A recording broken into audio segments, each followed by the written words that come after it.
I can't believe I'm saying this and doing this, but I watch the WNBA, as you guys know, and as we talked about at the top of the show. And last night I watched the fourth quarter of the Chicago Sky, their first victory over the Dallas Wings.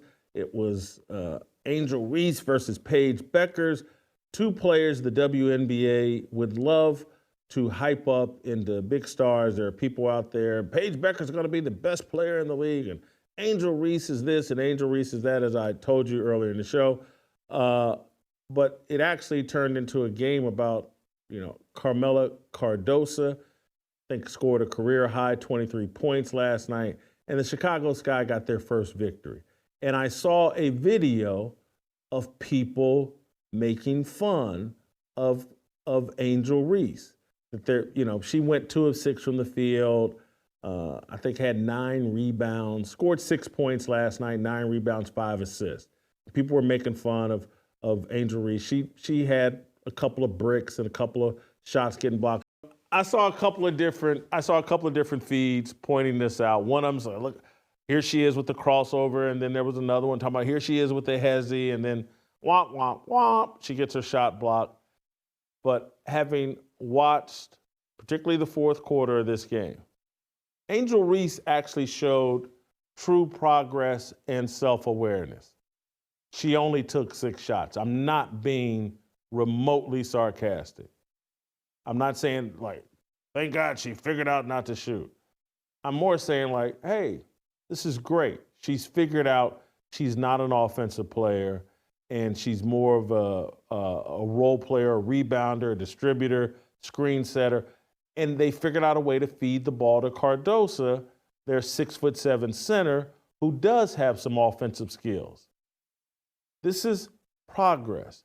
And I want for people to understand where the progress has come from. I'm giving Angel Reese credit, but I also want to give her critics credit. And why I keep saying that criticism is the key to development. And that when you try to protect people from criticism, you're actually giving them arrested development. Why, at least for one night, and at least for any victory, has Angel Reese said, you know what? I'm not some great offensive player. Let me quit forcing shots up. Let me do these other things that help us win. Why is she doing that? Because her critics have been heard. She's gone through the process of getting heated up over social media and people belittling her offensive skills. She can't be in denial of it. She's having to deal with the fact, I'm going to keep forcing these shots up. They're going to keep getting blocked. I'm going to keep missing all of the rim and throwing these bricks up. And therefore, I'm going to give people more ammo to make fun of me over social media. Angel Reese, being smart, is tapping out. Is saying, you know what? I got to adjust my game. We're 0-4 to start the season. We looked uncompetitive. People are starting to rip me and this team. Let me show some self-awareness. Let me adjust my game. Let me play in a way that befits my actual skill set. This is why we have to allow athletes, black, white, whatever color, to be criticized. If we protect them from criticism, if we explain all criticism of them as some form of racism, they then are allowed to ignore their critics and they never adjust and develop. Angel Reese is going through the process. Ryan Clark and all these other people that think it's their job to protect Angel Reese from all criticism and protect all black women from criticism. You're arresting their development. They'll never improve. That's why, again, criticism is a form of love. When people quit criticizing, what they're saying is, I have no faith and belief in you to change and progress.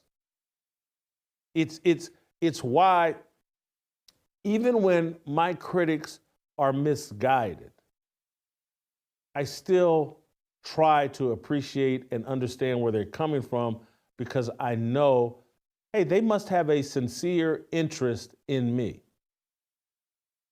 And there's a chance that I may miss something, and they may have caught something that is worthy of me paying attention to that form of criticism. So, Angel Reese, I'm telling you, I'm rooting for you. I really am. And so I hope that you hear the critics, RG3 and others that are saying like, hey, you have this irrational hate of Caitlyn Clark, and you think it serves you. You think it's making you money. And maybe it is making you money, but it's also going to keep you in the crosshairs of irrational critics, and it's also painting a bad image of you. So I hope you listen to those critics as well. The feud, the alleged rivalry with Caitlyn Clark, it does not serve you.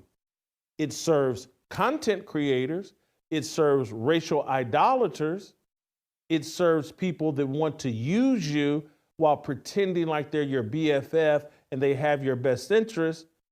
A Ryan Clark, he gets to make content off of you and the feud between you and Caitlyn Clark and her fans.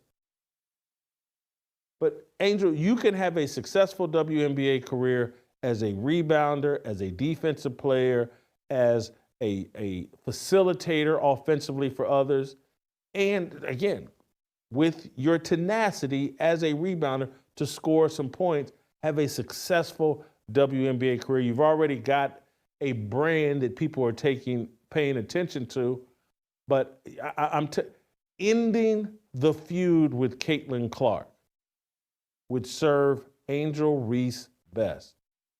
If she pivoted and went the other route of, hey, you know what? I want to be a supporter. I want to compete against Caitlyn Clark, but I also want to show respect and appreciation and love for Caitlyn Clark. That would serve Angel Reese best in the long run.